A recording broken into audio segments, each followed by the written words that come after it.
Ouf, on arrive au dernier exercice. Alors, on vous demande de rendre les dénominateurs rationnels. Qu'est-ce que c'est que ce bazar-là? Eh bien, le dénominateur ici, c'est racine de 2. C'est un nombre irrationnel. Et on aimerait bien le rendre rationnel. Pour le rendre rationnel, très simple, on va enlever la racine carrée pour avoir un nombre entier. Alors c'est facile, hein? Enfin, pour moi c'est facile, mais peut-être pour vous c'est moins facile. Mais bon. Je vais faire quoi?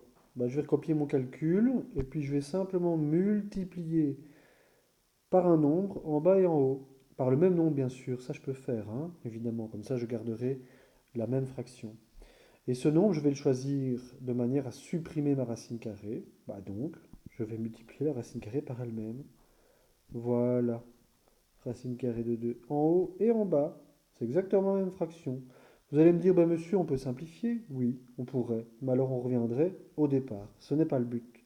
Donc, je ne vais pas simplifier, je vais calculer. Au-dessus, 1 fois racine de 2, très difficile.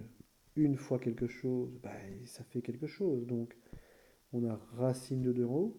Et en bas, eh bien, qu'est-ce qui se passe? Ben, c'est génial. Racine de 2 fois racine de 2, ben, c'est racine de 2 fois elle-même. Donc, c'est racine de 2 au carré. Donc, la racine carrée se supprime, ça fait 2. Ou alors, on peut se dire que ça fait racine de 4 qui donne 2. Voilà, tout simplement.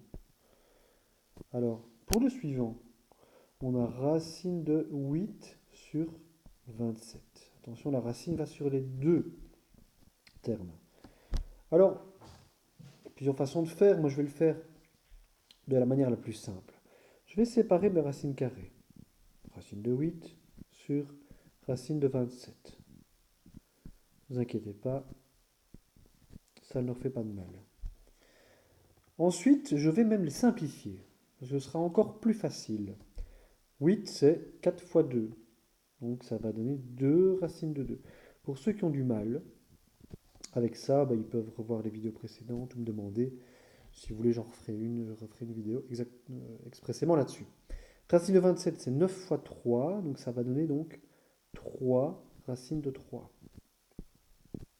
Voilà. Alors je vais prolonger un petit peu ma barre de fraction. Voilà. Et je vais faire la même chose qu'au-dessus, c'est-à-dire que je vais multiplier en bas et en haut, regardez les deux jolis petits points, par le même nombre. Et que je vais choisir ici, évidemment, pour me débarrasser de ma méchante racine de 3 qui est en bas et qui ne devrait pas se trouver là.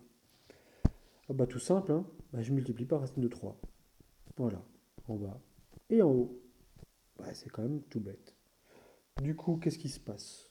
Vous allez me dire, monsieur, on peut simplifier. Ben oui, mais non, on reviendrait au départ, vous le savez bien. Donc, on va calculer. Au-dessus, qu'est-ce qu'on a? 2, que je recopie, fois racine de 2 fois 3. Ben, ça fait racine de 6, 2 fois 3. Hein. Et en dessous, qu'est-ce qui se passe? On a 3, je recopie ici, fois racine de 3 fois racine de 3. Ben, racine de 3 fois racine de 3, qu'est-ce qui se passe? Ben, ça fait 3, bien sûr. Et qu'est-ce qui se passe donc? Ben, on a un nombre entier en bas. On a 9. Et au-dessus, ben, j'ai 2 racines de 6. Voilà. J'ai donc bien rendu rationnel mon dénominateur, puisque j'avais un dénominateur au départ qui était un nombre irrationnel. Et qui est devenu un nombre rationnel. Enfin, c'est pas racine de 27 qui s'est transformé en 9, bien sûr, hein, mais grâce à toutes nos petites transformations, on a réussi à obtenir ce qu'on voulait. Voilà. Eh bien, je vous souhaite une bonne fin de journée.